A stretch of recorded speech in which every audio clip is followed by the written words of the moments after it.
before history was written, before civilizations rose from the dust. There were others, not gods, not men, something in between, something that should not have existed.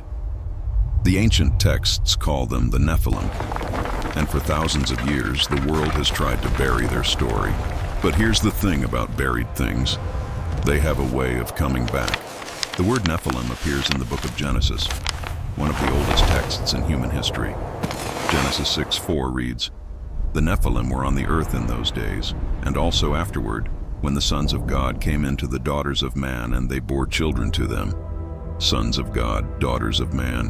What you get when you mix divine and human blood is something the world was never ready for. The Book of Enoch, an ancient Jewish text that predates the New Testament, goes even further. It names the Watchers, 200 angels who descended from heaven, took human wives, and produced offspring of terrifying power. These were the Nephilim, giants, warriors, semi-divine beings walking among ordinary men. How tall were they? Ancient texts describe them reaching heights that modern translators struggle to quantify. Numbers so extreme they were likely distorted over centuries of oral tradition. But archaeological evidence tells a different story.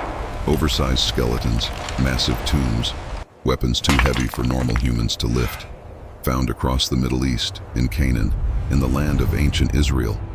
The Bible itself confirms them by other names: the Anakim, the Rephaim, Og of Bashan, whose iron bed measured 13 feet long. These were not myths, these were recorded history. What made the Nephilim terrifying wasn't just their size, it was what they brought with them. The Book of Enoch tells us the Watchers taught humanity forbidden knowledge, metallurgy, weapon making, sorcery, astrology. They accelerated human civilization, but corrupted it in the process.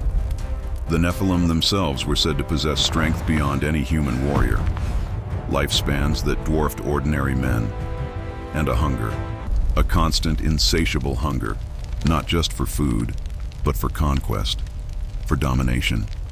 The texts say they turned on humanity itself, consuming everything in their path. God watched, and God was not pleased. Heaven declared war on the children of the Watchers.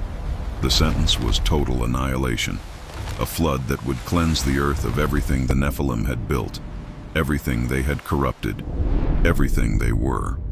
But here's the question that every historian, every theologian, every archaeologist has been afraid to ask out loud.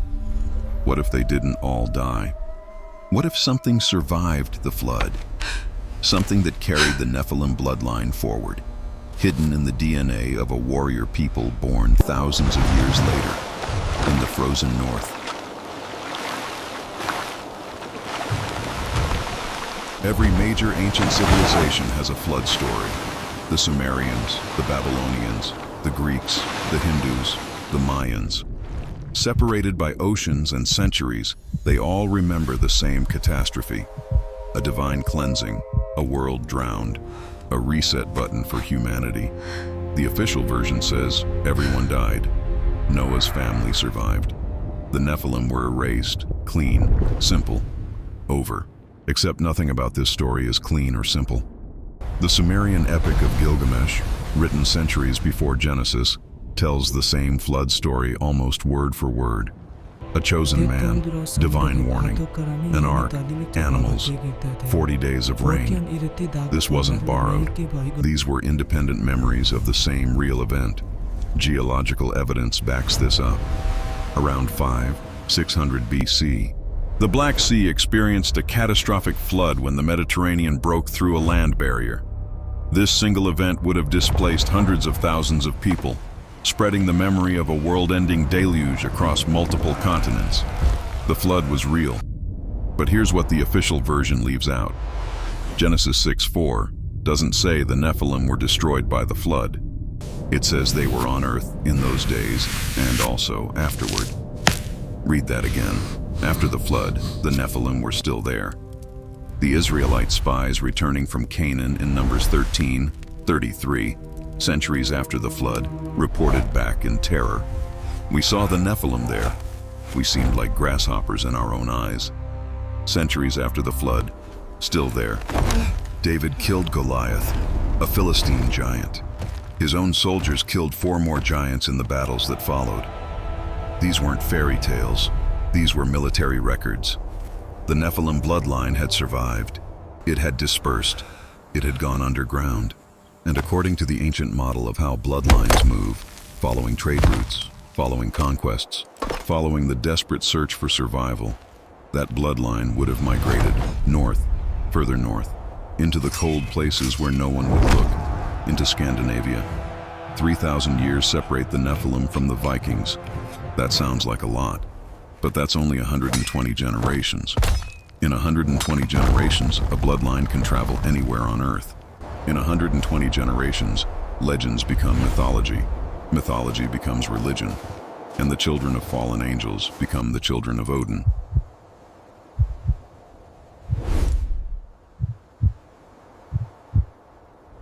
Imagine you carry the blood of beings that the entire divine order wanted dead. You have survived one apocalypse. The world that once feared you now hunts you. Where do you go? You go where no one follows. You go north. Modern genetics has uncovered something uncomfortable. The haplogroup I1, found almost exclusively in Scandinavia, and particularly concentrated in Norway and Sweden, shows an anomaly. It diverged from its parent group approximately 5,000 years ago, right around the time of the great Middle Eastern upheavals, right around the time the Nephilim were being driven from their territories. Geneticists don't have a clean explanation for why I1 is so isolated in Scandinavia, or why it shows markers inconsistent with surrounding European populations. The mainstream answer is migration patterns. But migration from where? From the same region where the Nephilim bloodline was last confirmed in the historical record. The route makes sense. The ancient Amber Road traded Baltic amber south into the Mediterranean for thousands of years. Goods moved, people moved, and with people moved their blood. Now look at what Norse mythology says about its own origins. The Aesir, the Norse gods, are described as warriors of superhuman strength and extraordinary height. They came from another realm. They descended into the human world. They interacted with humans and produced offspring of tremendous power. Sound familiar? The Watchers descended from heaven, interacted with humans, produced the Nephilim. The structural parallel is exact. The Jotuns, the Norse giants, are ancient beings who predate the gods themselves. They are locked in eternal conflict with the Aesir. In Nephilim theology, the giants are the Nephilim, and the divine order is in perpetual conflict with them.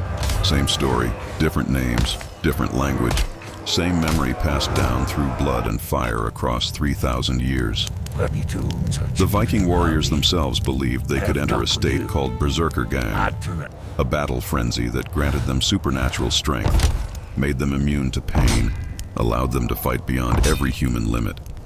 This isn't just culture. This isn't just psychology. This is a description of something older activating inside them.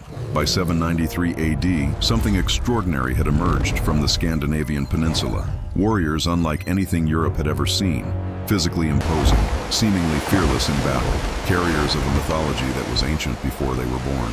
Worshippers of a one-eyed god who gave up everything for forbidden knowledge, just as the Watchers gave up heaven for earthly power.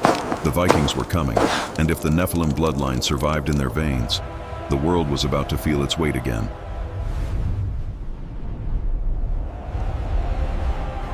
In 93 AD, Lindisfarne, England, monks looked up from their prayers and saw the ships. They had never seen anything like them. Dragon prows, screaming warriors, men who did not seem to feel pain, who did not seem to fear death, who were simply too big, too strong, too much. Europe would spend 300 years trying to stop them. Most of the time, it couldn't. Archaeological analysis of Viking-age skeletal remains from Scandinavia shows an average male height significantly above the European mean of that era. Elite Viking warriors, based on burial site evidence, were frequently well over 6 feet tall. In a world where the average man stood 5.5 feet, a Viking warrior of 6'4" would have appeared almost supernatural. Not unlike the way ordinary humans once described the Nephilim. We seemed like grasshoppers in our own eyes. The language maps perfectly across 3,000 years. The Norse sagas describe berserkers as warriors who entered battle in a state beyond human consciousness. They felt no pain. They had strength that defied explanation. They could not be stopped by conventional weapons. They bit their shields. They howled. They killed everything in their path.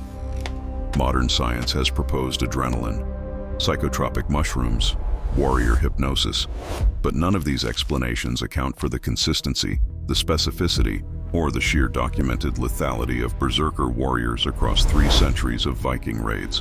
The Book of Enoch describes the Nephilim as beings whose inner nature was in constant conflict, divine and human waging war inside a single body.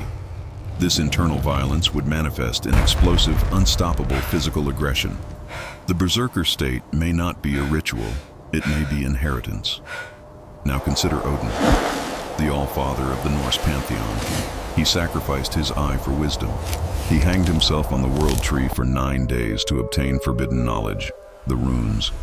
He consorted with humans. He fathered warriors of impossible power.